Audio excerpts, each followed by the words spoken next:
안보는 보수 정부가 잘한다, 경제는 보수 정부가 낫다, 이런 조작된 신화에서 이제는 벗어날 때가 되었다는 것을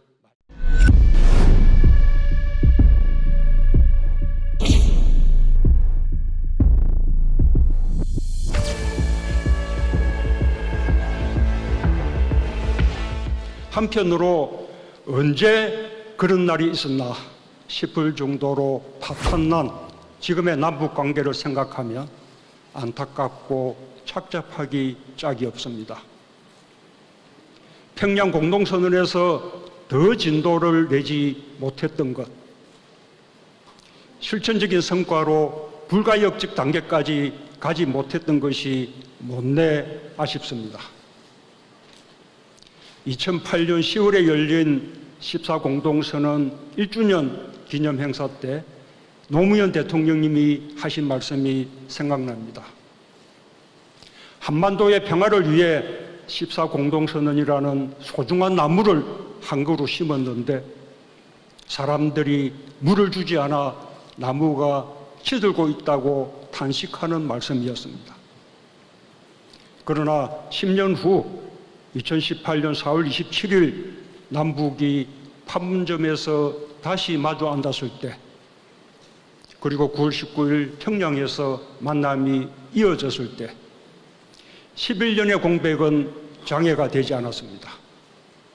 남과 북은 그냥 당연하게 14공동선언을 협상의 출발점으로 삼았고 더 발전된 합의로 나아갈 수 있었습니다. 14선언은 결코 시든 것이 아니었고 4.27 판문점 선언과 9.19 평양 공동선언으로 다시 피어났습니다. 되돌아보면 14선언만 그런 것이 아니었습니다. 박정희 정부의 7.4 공동성명에서 시작하여 노태우 정부의 남북 기본합의서, 김대중 정부의 6.15 공동선언, 노무현 정부의 14 공동선언, 문재인 정부의 4.27 판문점 선언과 9.19 평양 공동선언까지 역대 정부는 긴 공백 기간을 뛰어넘으며 이어달리기를 해왔습니다. 이어달리기가 될 때마다 남북 관계는 발전하고 평화가 진전되었습니다. 남북 단일팀이 이루어지고 북한 선수단과 응원단이 남한으로 왔으며 개성공단이 가동되고 우리 국민 200만 명이 금강산 관광을 다녀봤습니다. 하지만 구시대적이고 대결적인 냉전 이념이 우리 사회를 지배할 때 이어달리기는 장시간 중단되곤 했습니다.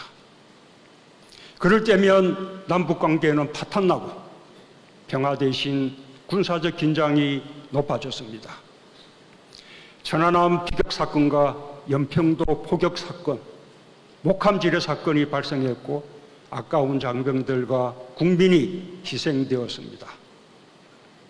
우리와 다르게 과거 서독은 정권이 바뀌어도 이념과 상관없이 동방정책과 동독 포용정책이 중단 없이 이어졌습니다.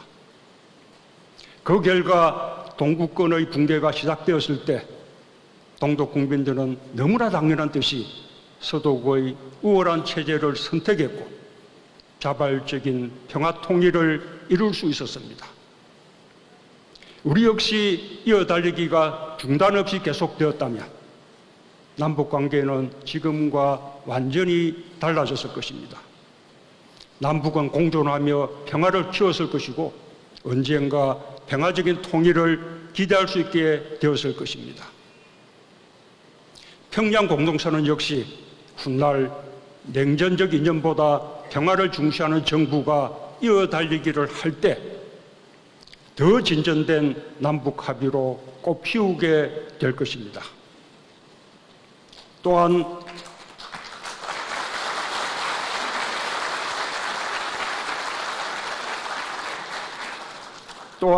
이어달리기의 공백 기간이 짧을수록 한반도의 군사적 위기는 낮아질 것이고 남북은 그만큼 더 평화에 다가가게 될 것입니다. 이것이 판문점 선언과 평양 공동선언이 오늘 우리에게 주는 첫 번째 교훈입니다. 판문점 선언과 평양 공동선언이 우리에게 주는 또 하나의 중요한 교훈은 평화가 경제라는 사실입니다. 나는 대북 포용 정책과 평화 번영 정책을 설명할 때마다 평화가 경제라는 말을 해왔는데 평화를 통해 경제를 더 번영시키겠다는 미래의 목표로 받아들이는 사람이 많았습니다. 그러나 평화가 경제라는 것은 미래의 목표가 아니라 지금 당장의 현실입니다.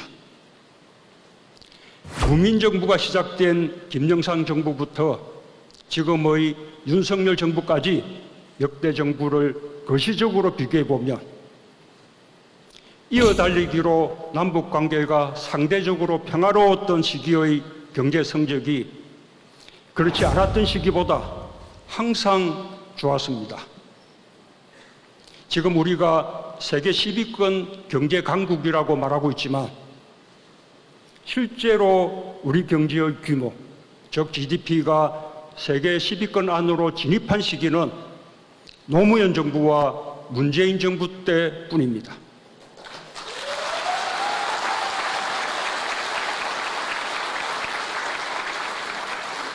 지난해 우리 경제 규모는 세계 13위를 기록해 10위권에서 밀려났습니다. 1인당 국민소득을 보아도 김대중, 노무현, 문재인 정부 기간에 가장 큰 폭으로 증가했습니다. 노무현 정부는 국민소득 2만 불 시대를, 문재인 정부는 국민소득 3만 불 시대를 열었습니다.